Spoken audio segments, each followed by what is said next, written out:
Hello dear, welcome to Castle Campus. In this lecture, we will study about weighted moving average method for forecasting. तो जैसा कि आप जानते हैं time series चल रहा है, time series type of forecasting, जिसमें कि हमने दो मेथड्स को पहले देख लिया है। इसके पहले वाला जो लेक्चर था उसमें सिंपल मूविंग एवरेज मेथड को देखा था। उसमें हर एक डिमांड डेटा को हम क्या कर रहे थे, इक्वल वेटेज दे रहे थे। जैसे कि एक fix number of demand data को ले रहे थे, जैसे n=3 n=4, तो सबको इक्वल वेटेज दे रहे थे। बट वेटेड मूविंग एवरेज में क्या होता है, अलग अलग वेटेज देते हैं। तो जैसा कि आपको यहाँ पे बता भी रखा होगा, WM से शॉर्ट में इसको डिनोट करते हैं, और unequal weightage are given to the data. जैसे सबसे पहले एक एग्जाम्पल ही ले लेते हैं। तो जैसे WMA फॉर n=4 यानी n 4 पीरियड्स के लिए डिमांड डेटा लेके हम अगला 5th पीरियड का फॉरकास्ट निकालेंगे। कितना फॉरकास्ट है बताएंगे। तो जैसे हमने पिछले क्वेश्चंस में बताया हुआ था आपको, जो डेटा उसको आप याद करो, या फिर अगर लेक्चर्स नहीं देखे हो तो देख लो जाके। तो जैसे हमने लिया था 2012, 2011, 2010 और 2009 के लिए जो डिमांड था हमारा वो था 320, 2009 का, 10 का था 370 और 11 का था 400 और 12 का था 430। नाउ आप ये इसको अलग भी कुछ भी डेटा एज्यूम कर सकते हो, मैं वही यूज़ कर रहा हूँ सो दैट आपको एक क्लियर मतलब एक कंटिन्यूएशन में हो कि वहीं वाला डेटा यूज़ हो रहा है। आप यहाँ पे कुछ भी ले सकते हो, जो भी डेटा फिजिबल हो, क्योंकि समझना ही तो है।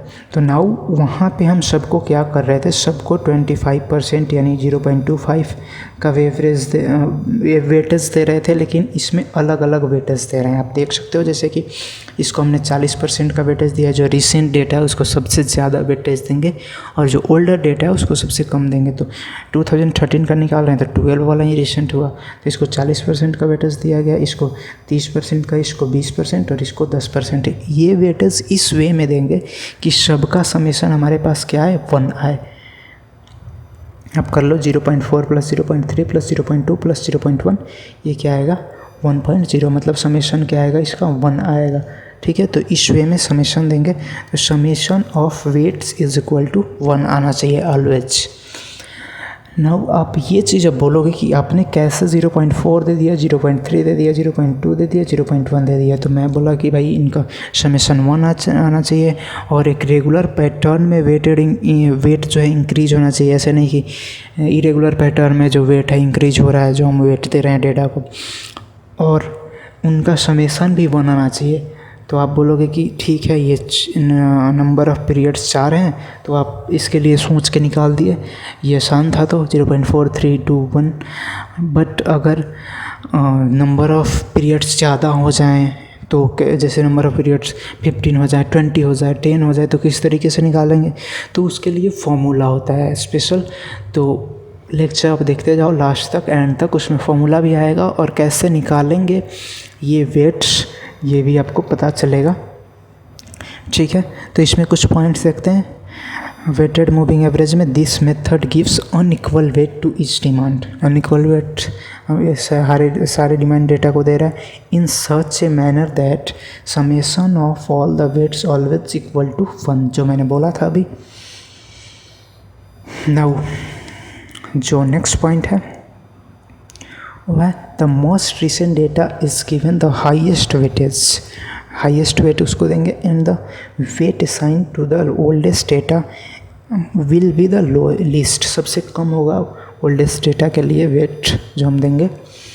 नाउ जो हमारे पास, आपको एक चीज़ पता है कि अगर नंबर ऑफ़ पीरियड्स n है फॉर वेटेड मूविंग एवरेज के लिए, तो अगर n नंबर का समेशन निकालना होगा तो आपको फॉर्मूला यूज होता है summation of n = n × n + 1/2, n × n + 1/2। आपने मैथ्स पढ़ा होगा 10th 9th 8th, तो सब में ही रहता है। समेशन कैसे निकालेंगे, इवन 11th 12th में भी आता है summation of n = n ×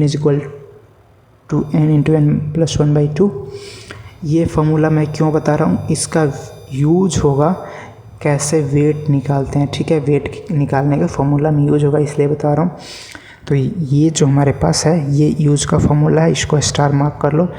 average them in decreasing order of weights, मतलब जो समेशन है डेटा का उसको डिक्रीजिंग ऑर्डर ऑफ वेट्स में एवरेज कैसे करते हैं। तो जैसे सबसे पहले n by summation of n, दूसरा जो वेट होगा n-1 by summation of n, n-2 by summation of n up to 1 by summation of n तक करेंगे ये, ठीक है। जैसे फॉर एग्जांपल हमने 4 जो डेटा लिया था, मतलब 4 नंबर ऑफ पीरियड्स लिया था, तो सबसे पहले समेशन ऑफ n निकालेंगे। तो हमें पता है ये वाला फॉर्मूला, तो ये हम लगाएंगे 4 इंटू 1 n+1 5 अपॉन में 2, तो कितना हो जाएगा ये 5 इंटू 4 20 अपॉन में 2 यानी 10, इसका समेशन 10 आएगा। ऐसे भी आप जोड़ सकते हो तो आसान है, 3 + 4 + 2 + 1 = 10, लेकिन जब बड़ा होगा तो ये फॉर्मूला लगाना होगा, ठीक है। अब इस वाले फॉर्मूले का यूज़ करो, 4/10 n-1/10 तो 3/10, फिर n-2/10 तो 2/10, अब n-3/10 आएगा तो 1/10, कहाँ तक लिखना है, up to 1 by summation of n तक लिखना है। तो ये यहाँ तक हमने लिख लिया। अब आप यहाँ से निकालोगे तो 0.4, 0.3, 0.2, 0.1 इसी टाइप से आएगा जैसा कि हमने यूज़ किया था। अगर n = 5 हो जाता है तो समेशन इसका क्या आएगा, निकालोगे तो आप 15 आएगा, इस फॉर्मूले से निकाल लेना।